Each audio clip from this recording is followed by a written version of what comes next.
ప్రతి ఒక్కరూ మొక్కలు నాటి పర్యావరణాన్ని సంరక్షించాలని RIMS director doctor Jaisingh Rathod తెలిపారు. ఆదిలాబాద్ జిల్లా కేంద్రంలోని రిమ్స్ మెడికల్ కళాశాల ఆవరణలో వన మహోత్సవ కార్యక్రమం నిర్వహించారు. ఈ కార్యక్రమంలో రిమ్స్ డైరెక్టర్తో పాటు వైద్యాధికారులు, సిబ్బంది పాల్గొని మొక్కలు నాటి వాటికి నీళ్లు పోశారు. మనుషులు ఆరోగ్యంగా ఉండాలన్నా, మనుగడ సాగాలన్నా, పర్యావరణ సమతుల్యత దెబ్బతినకుండా ఉండాలన్నా చెట్ల ఆవశ్యకత చాలా ఉందని జైసింగ్ రాథోడ్ తెలిపారు. మొక్కలను నాటి పరిరక్షించడం ప్రతి ఒక్కరి బాధ్యత అన్నారు. మొక్కలు పెంచడం ద్వారా వాటి నుండి ఆక్సిజన్ రిలీజ్ అయ్యి ఆరోగ్యంగా ఉండడానికి ఎంతగానో దోహదపడతాయన్నారు.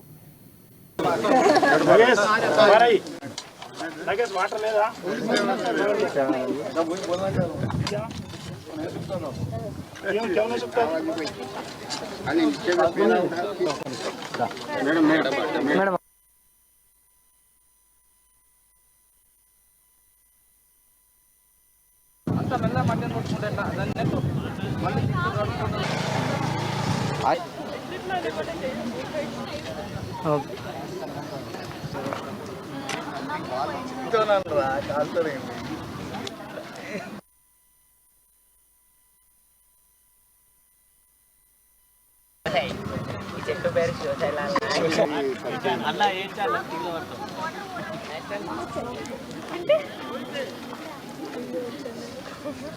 ఫ్యాకల్టీ కావచ్చు, ఇంక్లూడింగ్ మైసెల్ఫ్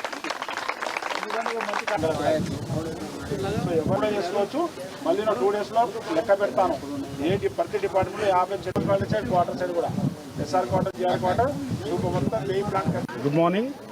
నిన్న రిమ్స్ హాస్పిటల్లో ఏదైతే డాక్టర్ డే జరుపుకున్నాం, డాక్టర్ డే సందర్భంగా 3 ప్రోగ్రాం అనుకున్నాం మేము. Number 1 doctor day, number 2 blood donation camp, number 3 వన మహోత్సవం. సో నిన్న ల్యాకప్ టైం వల్ల ప్లాంటర్స్ చేయలేకపోయినాం. రిమ్స్ హాస్పిటల్లో కనీసం 1000 ప్లాంట్ మొత్తం మొక్క మేము పెట్టాలని డిసైడ్ అయినాం. అందులో ప్రతి డిపార్ట్మెంట్ హెచ్ఓడి ఒక 50 ప్లాంట్ వేయాలి. సో రిమ్స్లో టోటల్ 21 డిపార్ట్మెంట్స్ ఉన్నాయి.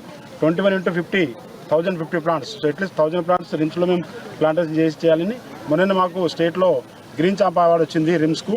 ఎందుకంటే ఇవన్నీ గ్రీనరీ ఉండడం వల్ల, హాస్పిటల్ మెయింటైన్ చేయడం వల్ల, నీటి వల్ల. సో అదే అనుసారంగా మా ఫ్యాకల్టీ హెచ్ఓ అందరూ మీటింగ్ చేసుకుని ఈ డాక్టర్ డే సందర్భంగా 1000 ప్లాన్ సందర్భంగా ఈరోజు అరౌండ్ 200 ప్లాంట్స్ ప్లాన్ చేశాము.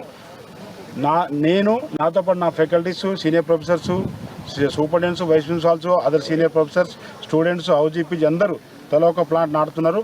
వాళ్ళ కొంత బాధ్యత అప్పగించాను. ఎవరైతే ఏ ప్లాంట్ వేస్తారో ఆ ప్లాంట్ వాళ్ళే ట్రీ గార్డ్ పెట్టాలి, వాళ్ళ నేమ్ పెట్టాలి, వాళ్ళే రక్షించాలి. ఎవ్రీ వీక్ మా దగ్గర senior assistant professor doctor Sumalatha ఉంది, తనకి ఇన్ఛార్జ్ ఇచ్చాను. రిమ్స్ మొత్తం గ్రీనరీతో ఉండాలి.